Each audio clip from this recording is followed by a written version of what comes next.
Hello दोस्तों, स्वागत है आप सबका एक बार फिर मेरे इस यूट्यूब चैनल में। और आज के लिए जो वीडियो बनाने जा रहा हूँ वो है define the turn off air condition. Turn क्या है और टर्न की डेफिनेशन क्या है और एयर कंडीशनिंग में इसका इस्तेमाल क्या होता है, कैसे होता है और कौन कौन से यूनिट इसके अंदर इस्तेमाल किए जाते हैं, इसको मेज़रमेंट के लिए क्या रहता है, नहीं हर एक चीज़ मैं आपको इस वीडियो में बताने वाला हूँ। सो अंत तक इस वीडियो को देखते रहें और अगर ये वीडियो आपको अच्छी लगी हो तो लाइक, शेयर एंड सब्सक्राइब ज़रूर करें और नोटिफिकेशन बिल को ज़रूर दबा दें ताकि हर नई आने वाली वीडियो आप तक बआसानी पहुँच सके। सो स्टार्ट करते हैं आज की ये वीडियो। हेलो दोस्तों, फिर हम वीडियो स्टार्ट करते हैं जो आज का है। What is the turn off air condition. Turn is a term of define the capacity of air conditioning. Turn है ना एयर कंडीशनिंग की कैपेसिटी डिफ़ाइन करता है, कितना हाउ मच कितना है नहीं है। और जैसे एग्जांपल के तौर पे 1.5 2 TR एक्सेट्रा जो भी है। So there are some unit to measure turn, BTU, KCL, watt, kilowatt and CHU। इसको भी डिफ़ाइन करते हैं। BTU British thermal unit, KCL kilo calorie, watt और KW किलोवाट और CHU centigrade heat unit. Basically CHU उतना इस्तेमाल नहीं किया जाता इंडिया में, बट ये 4 यूनिट मोस्टली यूज़ किया जाता है। सो देखेंगे यहाँ पे मैंने टन दिया है 1 TR, 1.5 एंड 2 TR और यूनिट कन्वर्जन भी है। सो BTU 12,000 एक टन में, 1.5 टन में 18,000 एंड 2 TR में 24,000। सो KCL में 3,000 है 1 ton, 1.5 ton 4,500 and 2 TR 600 kilowatt. 1 ton watt के अंदर 1 टन हुआ 3520 वाट, 1.5 टन में 5280 7,000 2 TR के अंदर हुआ। किलोवाट में ये डिफरेंस है कि 3.5 मतलब 100 से इसको डिवाइड करेंगे सिर्फ, सो उसका किलोवाट में डिफरेंस मिल जाएगा। अब हम यहाँ BTU को डिफ़ाइन करें। BTU एक्चुअल में है क्या, और सो हम पहले ये डिफ़ाइन करते हैं। BTU टन ऑफ आइस, एक ton of ice is equal to 2000 LBS pound. तब एक टन आइस जो BTU थर्मल यूनिट के अंदर होता है 2000 LBS pound. So 1 LBS pound मतलब 1 LBS पाउंड एब्जॉर्ब करता है, मतलब रिमूव करता है, सॉरी 2000 LBS पाउंड बराबर होता है 1 टन आइस के, और 1 LBS पाउंड जो हीट रिमूव करता है 144 BTU रिमूव करता है।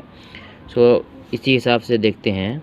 सो 2000 को मल्टीप्लाई करेंगे 144 से, सो टोटल हो जाएगा 2,88,000 BTU पर डे। एक दिन का ये निकल जाएगा कि 1 टन का AC एक दिन में 2,88,000 BTU रिमूव करता है हीट। सो इसको हम कॉन्ट्रैक्ट करते हैं, मतलब इसको और छोटा करते हैं, क्योंकि हम लोग देखते हैं कि चाहे कोई से भी यूनिट हो वो HR के अंदर होता है, R के अंदर होता है घंटे के हिसाब से। सो 2,88,000 है, उसको एक दिन में 24 आवर्स होते हैं। सो हम क्या करेंगे, उसको 24 से डिवाइड कर देंगे तो अपना हो जाएगा 12,000 BTU पर आवर्स, जो हमें देखने के लिए हमेशा मिलता है। HR के अंदर यूनिट रहता है। और इसको और हम छोटा कर सकते हैं, इसको पर मिनट के हिसाब से भी कर सकते हैं, क्योंकि एक घंटे में 60 मिनट होता है। तो इसको 60 से डिवाइड करेंगे, 60 से डिवाइड करेंगे तो ये 200 BTU पर मिनट हो जाएगा। एक मिनट में 200 BTU ये भी लिखा हो सकता है। और इसको और छोटा कर सकते हैं, मिनट में भी कर सकते हैं, सेकंड में, क्योंकि एक मिनट में 60 सेकंड होता है। तो इसको और छोटा कर सकते हैं, तो इसको 60 से डिवाइड करेंगे तो 3.3 BTU पर सेकेंड ये भी लिखा हो सकता है। चाहे ये लिखा रहे, ये लिखा रहे या ये लिखा रहे, तीनों का मतलब एक ही टन है, एक ही टन का सिस्टम है। बट इसका जो जैसे ये एक घंटे का है, ये मिनट का है, ये सेकंड का है, ये डिफरेंस हो सकता है। सेम उसी तरीके से हम अब KCL को भी हम डिफ़ाइन करेंगे। ऐसे आपको पता होगा 3,000 KCL पर आवर्स के लिए यूज़ किया जाता है। सो इसको हम और क्लियर करते हैं। 1 टन ऑफ आइस, इसके अंदर भी 1 टन ऑफ आइस 907 kg होता है।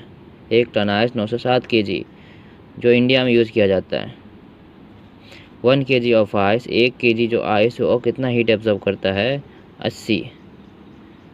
80 कैलोरी यूज़ करता है। So latent heat of ice is 80। So हम ये भी क्या करें, 900 को इसे अप्रोक्सीमेटली पकड़ के चलते हैं कि 907 है, बट इसे 900 ही ऐसा पकड़ के चलते हैं। सो 900 इज इक्वल मल्टीप्लाइड बाय 80, सो ये हो गया 72,000 किलो कैलोरी पर डे। एक दिन के अंदर 72,000 KCl रिमूव करता है हीट KCl के अंदर।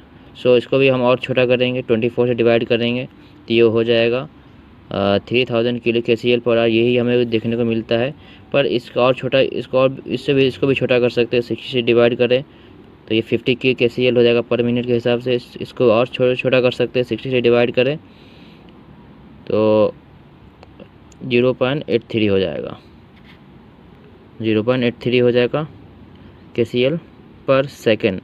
तो तीनों इसमें हो सकता है, ये नहीं कि हाँ ये घंटे के हिसाब से ये मिनट में दिया हुआ, मिनट में भी दे सकता है, सेकंड में भी दे सकता है, पर इसकी जो यूनिट जो है ना वो मेज़र वो बहुत ही महत्वपूर्ण रखता है कि ये किस में दिया हुआ है, HRs में दिया हुआ है, मिनट में दिया हुआ है या फिर सेकंड में दिया हुआ वो। Thank you for watching this video. Please अगर ये वीडियो अच्छी लगे हो तो please like share and subscribe ज़रूर करें और नोटिफिकेशन बिल को ज़रूर दबाएं ताकि हर आने वाली नई वीडियो आप तक बआसानी पहुंच सके। Thank you for watching.